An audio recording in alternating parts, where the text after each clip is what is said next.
মানুষের 3টা অঙ্গ প্রত্যঙ্গ নষ্ট হয়ে যাইতে শুরু করলে তাদের মৃত্যু হয়। নাক, চোখ, মুখ, এই 3টা জিনিস খুবই ভয়ানক। আপনারা কি নাকের জন্য সমস্যায় ভুগছেন? নাকের মধ্যে সর্দি সব সময় থাকে এবং নাকের মাংস বাড়ে? প্রতিদিন সহজ উপায়, সকালবেলা নিঃশ্বাস টান দিবেন 3 বার করে। এই কৌশলটা দুপুরবেলা এবং সন্ধ্যাবেলা ব্যবহার করবেন। নাকের মধ্যে মাংস বাড়বে না, সর্দি হবে না।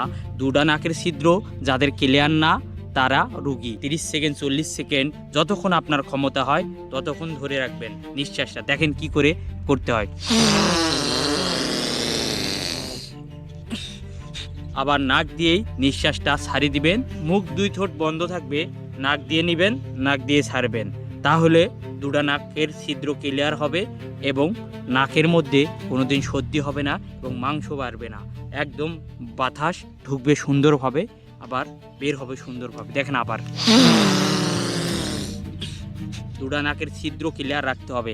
যারা 2টা নাকের ছিদ্র ক্লিয়ার রাখবে তারা রোগ 100-র মধ্যে 90% দেখা দিবে না,